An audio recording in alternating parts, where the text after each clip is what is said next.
Hello friends, this is Ramesh Dubey. Education में आप लोगों का स्वागत है। आज हम बात करेंगे MP board business study 12th class के बारे में। और आज हम लोग बेसिकली अब 2 दिन बाद पेपर ही है आप लोगों का। आज बेसिकली आपकी 15 तारीख तो हो ही गई है, 15 16 आज 2 ही दिन बचे हैं आपके पास। 17 को आपका पेपर है, सेकेंड लास्ट पेपर है, बहुत ही महत्वपूर्ण पेपर है। इस पेपर को निकालने के बाद अकाउंट्स बचेगा। अकाउंट्स में भी काफी गैप है और उसमें भी हम काफी प्रैक्टिस कर सकते हैं, बट बिजनेस स्टडीज का पेपर थोड़ा सा हमें लिखना रहता है। अब एमपी बोर्ड का थोड़ा सा कम्युनिकेशन वाला जो पार्ट रहता है लिखने में, अगर हम बात करें एक्सप्लेनेशन पार्ट जो आता है वो थोड़ा सा ज्यादा रहता है, लिखना ज्यादा रहता है। क्योंकि डायरेक्ट क्वेश्चंस होते हैं। केस स्टडीज में ये होता है कि हम लोग सीबीएसई में कि हम लोग basically point two point answer लिख देते हैं या पॉइंट सर्च करते हैं, उसमें हम लोग डायरेक्ट इनडायरेक्ट बेसिस पे हम लोग उसके आंसर्स लिख देते हैं। बट यहाँ पे एमपी बोर्ड में डायरेक्ट क्वेश्चन होते हैं, पॉइंट्स बहुत ज्यादा याद रखने पड़ते हैं और उनको एक्सप्लेन भी करना पड़ता है। तो आज हम लोग सिर्फ 5 क्वेश्चन इंपॉर्टेंट लेंगे, 5 टॉपिक ऐसे लेंगे जो एग्जाम में आपको पास तो करा ही देंगे। क्या करा देंगे? पास तो आप हो जाओगे। अब बचे कौन से टॉपिक? आज मैं आपको ऐसे 12 टॉपिक दे रहा हूं जिनमें से आपको बेसिकली हर चैप्टर में से मिला के कि 12 जो टॉपिक है इनमें से कोई ना कोई टॉपिक तो आपको आएगा ही आएगा हर चैप्टर में से। और उसके बाद आप पास होने की तो गारंटी मान ही लो आज के इन टॉपिक्स के बेस पे। अगर आपने ये 5 टॉपिक्स पढ़ लिए तो आप पास तो हो ही गए, डैम श्योर। चलिए बात करते हैं। सबसे पहले ज्यादा टाइम वेस्ट नहीं करते हैं, बात करते हैं सबसे पहले top 5 topics MP board business studies. तो सबसे पहले हम 12 टॉपिक वो ले रहे हैं जो बेसिकली आपको पढ़ने चाहिए, चैप्टर वाइज ले रहे हैं पहले ना। सबसे पहले बात करेंगे किसके बारे में? बिजनेस स्टडी के फर्स्ट पार्ट के बारे में। बिजनेस स्टडीज का first part nature and significance of management, basically principles and functions. तो सबसे पहला हमारा आता है nature and significance of management में। आप इसकी डेफिनेशन कर लो मैनेजमेंट की, एक तो बहुत इंपॉर्टेंट है मैनेजमेंट की डेफिनेशन, प्लस कैरेक्टरिस्टिक्स कर लीजिए और प्लस इंपॉर्टेंस कर लीजिए। ये 3 टॉपिक इसके अंदर इस चैप्टर में से आप पढ़ के जाओगे तो इनमें से एक क्वेश्चन आपको बैठ रहा है, आप लिख के रख लीजिए। खासकर मैं आपको जो बता रहा हूं ये टॉपिक आप पढ़ लीजिएगा क्योंकि आपको इनमें से कुछ ना कुछ आने ही वाला है। दूसरा, सबसे पहले मैंने नेचर एंड सिग्निफिकेंस ले लिया। नेचर एंड सिग्निफिकेंस में आप कैरेक्टरिस्टिक्स तो पढ़ लीजिएगा और साथ में इंपॉर्टेंस और डेफिनेशंस आपको याद होनी चाहिए। दूसरा चैप्टर है प्रिंसिपल्स ऑफ मैनेजमेंट। अब देखिए भैया इसमें बचता क्या है, या तो डिफरेंस आएगा प्रिंसिपल्स के अंदर फ्यूल्स का और आपका आ जाएगा टेलर का। अब अगर आप साइंटिफिक पढ़ के जाएं फ्यूल्स के, बेसिकली जो मैनेजर लेवल पे जो प्रिंसिपल बनाया है उसने गाइडलाइंस बनाई है वो थोड़ा डिटेल में पढ़ के जाएं। जो बेसिकली फ्लोर लेवल पे उन्होंने जो बेसिकली मैनेजमेंट प्रिंसिपल्स बने हैं वो थोड़ा सा पढ़ के जाइए तो खासकर आप लोगों को वर्कआउट होगा। तो इसमें तो ये खासकर ध्यान रखिए फ्यूल्स के 14 प्रिंसिपल और टेलर के प्रिंसिपल, साइंटिफिक प्रिंसिपल, ये अच्छे डेप्थ में पढ़ के जाना, पॉइंट्स अच्छे से याद करके जाना, मीनिंग अच्छे से समझ में आ जाना चाहिए और साथ में इन दोनों का कंपैरिजन, इन दोनों का कंपैरिजन। तो ये दोनों तो आपके इंपॉर्टेंट बनी रहे, ये तो आना ही है। तीसरा है business environment, meaning, importance and dimensions. तो इंपॉर्टेंस बहुत इंपॉर्टेंट है और dimension technological, sociological, then we have basically आपको बोल सकते हैं लीगल, पॉलिटिकल, नेचुरल। ये सारे पॉइंट अच्छे से डेप्थ में पढ़ के जाएं, इससे रिलेटेड क्वेश्चन बन सकता है। व्हाई मैनेजमेंट इज डायनामिक, ये भी आप पढ़ के जाएं। प्लानिंग, प्लानिंग में टाइप्स अच्छे से पढ़ लें, प्रोसेस अच्छे से पढ़ लें और इंपॉर्टेंस, बट मैं फिर भी बोलूंगा टाइप्स ऑफ प्रोसेस अच्छे से पढ़ के जाएं। टाइप्स ऑफ प्रोसेस दोनों बहुत इंपॉर्टेंट आ सकता है। देन क्वेश्चन चैप्टर आपका fifth, organising, meaning, structure, delegation and decentralisation. इसमें मैं एक चीज और ऐड कर दूंगा, फॉर्मल इनफॉर्मल। बेसिकली फॉर्मल और इनफॉर्मल आप पढ़ लीजिएगा एक बार, ये भी बहुत इंपॉर्टेंट है। बट फिर भी स्ट्रक्चर में फॉर्मल इनफॉर्मल आ ही जाएगा आपका, तो स्ट्रक्चर के अंदर आ जाएगा तो ये आप अच्छे से पढ़ के जाना। Then staffing, meaning, recruitment, selection, training and development. Selection process, recruitment, training and development मेरे लिए सबसे ज्यादा इंपॉर्टेंट है। टाइप्स ऑफ ट्रेनिंग भी करके जाइएगा, टाइप्स ऑफ ट्रेनिंग आता है एग्जाम में। Directing, leadership, motivation, communication, supervision. But मेरे हिसाब से लीडरशिप मोस्ट इंपॉर्टेंट है, लीडरशिप पढ़ के जाइएगा। Then we have controlling, controlling में मीनिंग और प्रोसेस और स्टेप सेम ही है और इंपॉर्टेंस, ये पढ़ के जाइएगा, ये भी आता है एग्जाम में। अब ये मैं आपको बेसिकली ये बता रहा हूं कि आपको क्या क्या पढ़ लेना चाहिए। सबसे पहले तो आप ये पढ़ के जाना ताकि आप लोगों को कुछ ना कुछ तो याद रहे। Then we are going towards part B, financial management, meaning, objective, capital structure. Most important capital structure, objective of financial management, ये पढ़ के जाएगा। दूसरा है फाइनेंशियल मार्केट। फाइनेंशियल मार्केट में capital market, money market, SEBI अच्छे से पढ़ लीजिएगा। Then we have stock exchange भी थोड़ा देख लीजिए, बट सेबी और मेरे हिसाब से कैपिटल मार्केट और मनी मार्केट ये पढ़ के जाइए। मार्केटिंग मैनेजमेंट में कॉन्सेप्ट, मार्केटिंग मिक्स, 4 P's और ब्रांडिंग और पैकेजिंग। मेरे लिए सबसे ज्यादा इंपॉर्टेंट है ये ब्रांडिंग एंड पैकेजिंग, पढ़ के जाइएगा। Then we have a consumer protection, consumer के राइट्स, रिस्पॉन्सिबिलिटी, रिड्रेसल एजेंसीज। ये तीनों चीजें आप अच्छे से पढ़ लीजिएगा, इनमें ये सारे क्वेश्चंस इंपॉर्टेंट बनते हैं। अब ये तो हुआ मैंने आपको जो चैप्टर के ओवरव्यू दे दिए, ये आप अच्छे से पढ़ लेना, अच्छे से कर लेना, और एक बार अच्छे से थोड़ा सा रीडिंग पॉइंट ऑफ व्यू पे हर चीज को देख लो, ताकि क्या होगा, कुछ भी ऊपर नीचे भी हुआ तो एटलीस्ट थोड़ा बहुत दिमाग में बैठा रहता है, कुछ तो मन से लिख सकते हैं। चलिए आगे बढ़ते हैं हमारे मुख्य पार्ट पे। अब टॉप 5 टॉपिक्स। सबसे पहले फ्यूल्स के प्रिंसिपल पढ़ लो भैया, ये रट डालो फ्यूल्स के प्रिंसिपल। आज की जो 5 टॉपिक है ये घोट लोगे तो भैया पास। सबसे पहला तो आज का पहला टॉपिक है फ्यूल का प्रिंसिपल, मैं पढ़ा भी देता हूं। फ्यूल का प्रिंसिपल भैया क्या है भैया, फ्यूल अंकल ने क्या बोला, 14 प्रिंसिपल दिए हैं मैनेजमेंट के, फ्यूल के प्रबंधन के 14 सिद्धांत। डिवीजन ऑफ वर्क, सबसे पहले काम को बांट दो, कार्य का विभाजन। Work schedule should be divided among individual based on specialisation to improve the efficiency and overall productivity. क्या बोल रहा है भैया, क्या कहना पड़ रहा है इनका, पहला पहला पॉइंट हमारा जो आ रहा है वो आ रहा है work should be divided, division of work, काम को बांट दो। ऑब्वियस सी बात है, थोड़ा टीम में बढ़ जाएगा काम तो एक अकेले पे बर्डन नहीं आएगा, एक अकेले पे बोझ नहीं होगा, काम बटेगा तो काम अच्छे से होगा, अच्छे से होगा, गोल अचीव होगा। तो पहला भैया बात तो सही है। तो कार्य विभाजन, work should be divided among individual based on specialisation improve the efficiency and productivity. कार्यों को कर्मचारियों के बीच उनकी विशेषज्ञता के अनुसार विभाजित किया जाना चाहिए, जिससे दक्षता और उत्पादकता बढ़ती है। मतलब सीधे improve the efficiency and productivity, they both are improvised. Authority and responsibility, प्राधिकरण एंड उत्तरदायित्व। भैया रिस्पॉन्सिबिलिटी और अथॉरिटी दोनों इंपॉर्टेंट। रिस्पॉन्सिबिलिटी के बगैर बोल सकते हैं दोनों हस्बैंड वाइफ है भैया, सिंपल सी बात, दोनों साथ में चलेंगे तो काम अच्छे से होगा। अगर दोनों साथ में नहीं चले, पटरी बिगड़ी तो घर बिगड़ा, सीधी सी बात है। यहाँ पे भी ऑर्गेनाइजेशन बिगड़ सकता है। अगर आपने रिस्पॉन्सिबिलिटी दी है, अथॉरिटी नहीं है, तो काम कहीं ना कहीं लैग होगा, डिले होगा।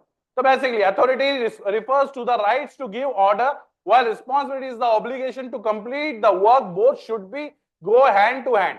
प्राधिकरण आदेश देने का अधिकार है और उत्तरदायित्व काम का पूरा करने की जिम्मेदारी, दोनों का बेसिकली संतुलन आवश्यक है, ध्यान रखिएगा। डिसिप्लिन, अब डिसिप्लिन तो नहीं रखेंगे तो अब आपने देखा होगा ना, आर्मी में डिसिप्लिन है तो भैया सारे काम टाइम पे हो रहे हैं, सारी चीजें वैसी जिम्मेदारी से होती है। वैसे ही आपको डिसिप्लिन के साथ सारा काम करना है। डिसिप्लिन का मतलब सीधी सी बात है, यू हैव टू बी, आपने जो भी प्रॉमिस किए हैं that will be the basically honesty के साथ करिए, वो इम्पैक्टिव होने चाहिए। आपके प्रोमिसेस और आपकी जो भी जबान देना जो बोल रहे हो वो होना चाहिए। और आपके साथ में जो वर्कर ने आपको काम का भैया बोला है कि हम ये काम करके देंगे, आप अगर इतना पैसा दोगे तो उनको भी करके बेसिकली वो काम करके देना चाहिए। तो they both are going towards hand to hand. ये भी यहाँ पे भी बात वही है, आपने हमसे प्रॉमिस किया, हमने आपका काम किया, आप हमें जो प्रॉमिस किया वो निभाओ। तो डिसिप्लिन इन द सेंस अनुशासन, discipline essential for smooth functioning any organization, it includes obedience, respect for rules and proper conduct। किसी भी संगठन में अनुशासन बहुत महत्वपूर्ण होता है, जिसमें आदेशों का पालन, नियमों का सम्मान और उचित आचरण शामिल होते हैं। Clear. Unity of command, unity of command आदेश की एकता।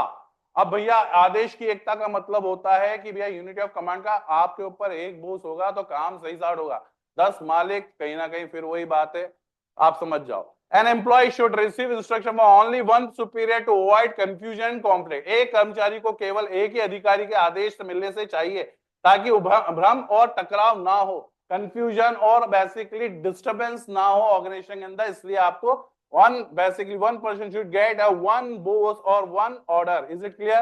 Now unity of direction, दिशा का एकता, डायरेक्शन देने वाला। बेसिकली हमने क्या बात करी, unity of command, an employee should receive instruction from only one superior, unity of direction, एक ही गोल होना चाहिए। अब यहाँ पे दोनों कंफ्यूजन करते हैं, यूनिटी ऑफ कमांड क्या, यूनिटी ऑफ डायरेक्शन क्या। आपका रास्ता एक होगा तो आप सही तरीके से पहुंच जाओगे। अगर 10 रास्ते दिखा दिए, बोले ये भी कर ले, ये भी कर ले, वो भी कर ले, वो भी कर ले, तो कंफ्यूजन होगा। यूनिटी ऑफ कमांड, एक बॉस होगा तो आप सही जगह से काम करोगे, एक जगह सुनोगे, एक जगह पालन करोगे। अगर 10 जगह से काम सुनोगे तो कहीं ना कहीं कंफ्यूजन होगा, फिर वही चिड़चिड़, वही फ्रस्ट्रेशन, वही बेसिकली डिले ऑफ वर्क, गोल आपका अचीव नहीं होगा। तो यूनिटी ऑफ डायरेक्शन का मतलब basically one person will get a one goal and one boss, simple enough, one goal and one boss, it will give the fruitful result। तो यहाँ पे भी वही बात है, all activity with the same objective should be directed by one manager with the single plan। समान उद्देश्य वाली सभी गतिविधियों का नेतृत्व एक ही प्रबंधक बेसिकली द्वारा योजना के तहत किया जाना चाहिए। दिशा का एकता। Subordination of individual interest to general interest, व्यक्तिगत हित का सामूहिक हित में विलय। भैया सिंपल सी बात है, आपका व्यक्तिगत हित, सचिन की century is not important, team की वर्ल्ड कप फाइनल में जीत इंपॉर्टेंट है। तो सिंपल सी बात कि आपकी सेंचुरी बने ना बने, आपने इतनी बार क्रिकेट मैच में देखते होता, सभी बोलते हैं टीम मैनेजमेंट इंपॉर्टेंट है, टीम प्लान इंपॉर्टेंट है, नॉट एन इंडिविजुअल प्लान। आप बेसिकली अपनी सेंचुरी बनाने के चक्कर में टीम को खतरे में मत डालो। सिंपल सा यहाँ पे भी उद्देश्य यही है कि भैया अगर ड्राइवर बस चला रहा है तो उसको भैया सबकी जान की कीमत है, उसको एक सही डायरेक्शन में लेके जाना पड़ेगा। तो यहाँ पे भी बात वही है कि भैया सबऑर्डिनेशन, एक आदमी के हिसाब से ऑर्गेनाइजेशन नहीं चलता, सबको लेके साथ में चलना पड़ता है। तो you have to follow the basically organisation goal, that is must not an individual goal. तो basically the interest of organisation should be given priority over the personal interest of an employee. संगठन की हित और को कर्मचारी के व्यक्तिगत हित से ऊपर रखना चाहिए। रेम्युनरेशन, बेसिकली रेम्युनरेशन में क्या, सैलरी, वेतन, बेसिकली पारिश्रमिक। Employ should be fairly compensated for their work to maintain motivation and efficiency. कर्मचारी को उनके कार्य के लिए उचित वेतन मिलना चाहिए ताकि वे प्रेरित और कुशल बने रहें। सेंट्रलाइजेशन, टाइम ज्यादा वेस्ट नहीं करूंगा, लंबा नहीं कह सकते, 5 टॉपिक है, अभी ये पहले ही चल रहा है। सेंट्रलाइजेशन, डिसेंट्रलाइजेशन, केंद्रीकरण और विकेंद्रीकरण। बेसिकली क्या, सेंट्रलाइजेशन का मतलब आपके पास अगर छोटा ऑर्गेनाइजेशन, सेंट्रलाइजेशन मस्ट होता है कि एक ऑर्गेनाइजेशन अगर छोटा ऑर्गेनाइजेशन, वहां पे एक बॉस होगा और सारी चीजें मैनेजेबल होगा। But if you have a branch of basically different branches, you have different cities in branches basically situated, so you have to be required at decentralization। आपको हर एक जगह एक डिपार्टमेंट हेड बनाना पड़ेगा, डिसेंट्रलाइज करना पड़ेगा, पावर और authority और responsibility आपको डिवाइड करना ही पड़ेंगे, क्योंकि वो इंपॉर्टेंट फैक्टर है। There should be a balance between centralization, decision making by top management and decentralization, delegation of authority to lower level। शीर्ष प्रबंधन द्वारा निर्णय लेने, केंद्रीकरण और निम्न स्तर पर अधिकार सौंपने के विकेंद्रीकरण के बीच संतुलन होना चाहिए। स्केलर चेन, श्रृंखला की प्रणाली। A clear chain of command should be maintained from top to bottom in the hierarchy। आपको किससे कब बेसिकली ऑर्डर्स मिलेंगे और किसको आपको रिपोर्टिंग करनी, that must be important factor. कोई भी किसी से बात करे दैट इज इंपॉर्टेंट नहीं है, आपको जहां से ऑर्डर मिलते हैं उसको ही रिस्पॉन्सिबिलिटीज मिलेंगी और उसके बेसिस पे आपको अथॉरिटी के साथ में काम का बेसिकली रिपोर्टिंग करनी है। That is most important, that should be follow the scalar chain, not be in the basically here and there we are going. यहाँ पे शीर्ष के निम्न स्तर तक स्पष्ट आदेश श्रृंखला होनी चाहिए। ऑर्डर, सही चीज, सही आदमी, सही समय पे, सही जगह पे पाया जाए, that is more important. There should be a proper arrangement of material and people to ensure efficiency. संसाधनों और कर्मचारियों की उचित व्यवस्था होनी चाहिए ताकि कुशलता बनी रहे। इक्विटी, समानता, manager should be treat employ with kindness, fairness and justice. प्रबंधकों कर्मचारियों के साथ समानता, न्याय और सद्भावना से व्यवहार करना चाहिए। स्टेबिलिटी ऑफ टेन्योर, लोगों को बार बार निकालना रखना भी कभी कभी ऑर्गेनाइजेशन के लिए बेसिकली बहुत बार घातक हो सकता है, टेंशनदायी हो सकता है। Job security should be insured to maintain productivity and reduce employ turnover. कर्मचारी को नौकरी सुरक्षित होनी चाहिए ताकि उत्पादकता बनी रहे और बार बार कर्मचारियों के बदलाव को रोका जा सके। इनिशिएटिव, पहलकदमी, employee should be encourage to take initiative and suggest new idea. अगर आप लोगों को आगे बढ़ने का आगे बढ़ना देखना चाहते हो तो उनको भी आप रिस्पॉन्सिबिलिटी देना पड़ेगी, उनको काम करने के लिए इनिशिएटिव लेना पड़ेगा। अगर कोई इनिशिएटिव नहीं लेता है तो वो आगे भी नहीं बढ़ सकता। आप अपने आइडियाज शेयर करें, आप अपनी तरह से पहल करने की कोशिश करें ताकि ऑर्गेनाइजेशन ये समझे कि ये बंदा रिस्क लेता है और काम को सही जगह पे पहुंचाता है। तो बेसिकली कर्मचारी को पहल करने और नए विचारों को सुझाव देने के लिए प्रोत्साहित किया जाना चाहिए। स्पिरिट डिकॉप, सामूहिक भावना, टीम स्पिरिट मस्ट है। ऑर्गेनाइजेशन में सबको साथ में लेके चलना ये बहुत ज्यादा इंपॉर्टेंट है। तो these are the 14 principle of Fayol. इसमें कौन कौन से क्वेश्चन बन सकते हैं? Explain the principle of management given by Fayol. Second question, differentiate between division of work, unity of command. Explain fuel principle, discipline, equity. What do you mean by centralization, decentralization? Explain with the example. Explain importance of stability of tenure and remuneration. They both are important. Now the second topic that is most important, that is leadership. क्या है? Leadership meaning, types and quality. Meaning of leader क्या होता है? Leader का मतलब सीधे सीधे आपका बेसिकली जो भी आपके ऑर्गेनाइजेशन में हेड है, he has to be follow initiative taken of the risk. सबसे पहले उसको इनिशिएटिव लेना आना चाहिए, लीडिंग स्किल्स होने चाहिए, कैसे आप बेसिकली किसी भी काम को नेतृत्व कर सकते हैं। नेतृत्व का अर्थ मतलब समझते हैं अपन। Leadership is the ability of influence, guide and motivate people to achieve organisational goal. अगर आपका लीडर इनिशिएटिव लेता है तो आप उसको फॉलो करोगे। देखा होगा आपने इंस्टाग्राम पे, आप किसको फॉलो करते हो? आप जो आपको इन्फ्लुएंस करता है, जिसकी बातें आपको इन्फ्लुएंस करती है, you can follow those people. तो बेसिकली यहाँ पे भी leadership is the ability to influence, guide and motivate people to achieve organisation goal. A good leader direct employ efficiently, maintain discipline, creates a positive work environment। नेतृत्व वह क्षमता है जिससे व्यक्ति दूसरों को प्रेरित, मार्गदर्शन और निर्देशित करता है ताकि संगठनात्मक लक्ष्यों को प्राप्त किया जा सके, गोल को अचीव कर सके। एक अच्छा नेता अनुशासन बनाए रखता है और सकारात्मक कार्य वातावरण को बनाता है। टाइप्स ऑफ लीडर, ऑटोक्रेटिव सबसे इंपॉर्टेंट है, स्वतंत्रीकरण और नेतृत्व, अधिनायक बेसिकली नेतृत्व। A leader should be makes all decisions, expect subordinates to follow without questioning। भैया बोस, यहाँ पे सीधे सीधे बोल सकते हैं डोमिनेटिंग इन्वायरमेंट होता है जहां पे बोस का ऑर्डर आपको मानना है, जैसा बोस बोलेगा वैसे आपको करना है। There is no question from your side. Now नेता स्वयं सभी निर्णय लेता है और कर्मचारियों से बिना प्रश्न किए आदेशों का पालन करने की अपेक्षा करता है। Example, a military officer giving strict order. Democratic, लोकाधिकरण नेतृत्व, the leader encourage team is participation in decision making, employee opinion are valued. यहाँ पे आप अपने एम्प्लॉय से बेसिकली आइडियाज ले सकते हैं, शेयर कर सकते हैं, डिस्कशन कर सकते हैं, और बेसिकली यहाँ पे ओपन सोर्सेज होता है, दोनों मिलके काम करते हैं। तो बेसिकली यहाँ पे क्या, नेता कर्मचारियों को भागीदारी को प्रोत्साहित करता है और उनके सुझावों को महत्व देता है। Example, a company manager who takes feedback from employee before implementing the policy. Laissez faire, basically मुक्त नेतृत्व, निर्लिप्त बेसिकली नेतृत्व। The leader gives employees complete freedom to make decision. नेता कर्मचारियों को स्वतंत्र रूप से निर्णय लेने की अनुमति देता है। Example, a creative agency where employ work without strict supervision. Transactional leadership, ये आप देख लीजिएगा सिलेबस में है कि नहीं, बट ये तीन इंपॉर्टेंट है। लेन देन आधारित नेतृत्व, leader focus on reward and punishment to ensure task are completed or not. A sales team leader giving bonuses for achieving sales target, आपके टारगेट अचीव होंगे। ट्रांजैक्शनल परिवर्तनात्मक नेतृत्व, चलिए भैया क्या है, the leader inspire motivate employees to innovate and grow. नेता कर्मचारियों को प्रेरित करता है और उन्हें नवाचार बेसिकली विकास के लिए प्रोत्साहित करता है। चलिए ये तो हो गया अपना। अब एक qualities of good leader, vision होना चाहिए उसके पास, दूरदर्शिता, कम्युनिकेशन अच्छा स्किल्स होना चाहिए, डिसीजन मेकिंग एबिलिटीज होने चाहिए, कॉन्फिडेंस लेवल होना चाहिए, इंटीग्रिटी यानी कि ईमानदारी होनी चाहिए, एम्पैथी सहानुभूति होना चाहिए, मोटिवेशन प्रेरणा देने वाला होना चाहिए, अकाउंटेबिलिटी उत्तरदायित्व तो अपने ऊपर जिम्मेदारी ले सके, यूनिट बेसिकली ये सारी चीजें आपको यहाँ पे Fayol's principle related to leadership. Fayol's के क्या प्रिंसिपल है, unity of command, discipline, spirit de corps, authority and responsibility. Important question, define explain the meaning of leadership, explain different types of leadership. ये दो important question. What are the qualities of good leader, differentiate between democratic, authoritative and leadership, which Fayol's principle are related to leadership. चलिए next, rights of consumer, most important third topic. ये भी बहुत important है और ये हर साल exam में इसमें से कोई ना कोई क्वेश्चन बन जाता है। Consumer rights are the legal entitlements provides consumer to protect them from the unfair trade practice, exploitation, defective goods और services.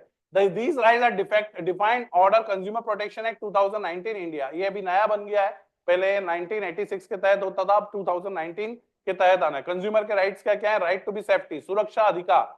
Consumer has the right to be protected from hazardous goods and services that may cause harm to life of or property। उपभोक्ताओं को उन वस्तुओं और सेवाओं से बचाने का अधिकार है जो उनके जीवन या संपत्ति को नुकसान पहुंचा सकती है। उदाहरण, expired medicine, faulty electronic product. Consumer has the right to be protected, भैया कंज्यूमर की सेफ्टी मस्ट है, सुरक्षा का अधिकार है। Consumer has the right to be protected from the hazardous goods and basically service that may be cause harm to life of or property। Second, consumer have the right to know about the quality, quantity, price, ingredient and safety of product and services। उपभोक्ताओं को उत्पादों और सेवाओं की गुणवत्ता, मात्रा, कीमत, सामग्री और सुरक्षा की जानकारी प्राप्त करने का अधिकार होता है। Food item must be display ingredients and nutritional value. तो भैया क्या है दूसरा पॉइंट आपका, दूसरा point, right to be information, you should be provide a proper information about any kind of product. Right to choose, भैया कस्टमर के हिसाब से उसको उसका प्रोडक्ट दें, आपके हिसाब से ना थोप दे। राइट टू चूज का राइट है वो।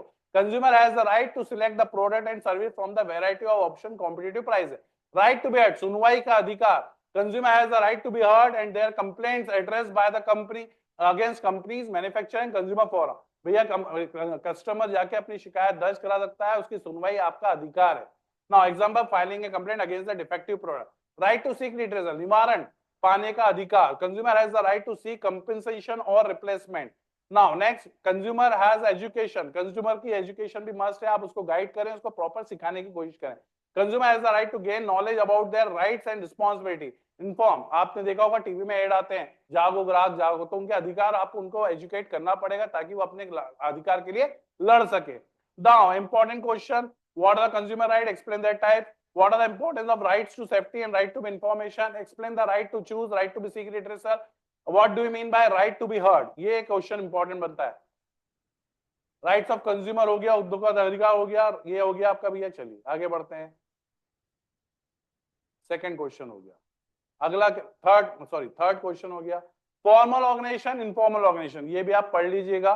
क्या होता है formal organisation? Is an initially design structure that clearly defined role and responsibility authority. यहाँ पे भैया आपको जो रूल्स रेगुलेशन के साथ काम करना है, जो भी आपके रूल्स हैं उन पे ज्यादा फॉलो करना है, जो पॉलिसी है उनको फॉलो करना है।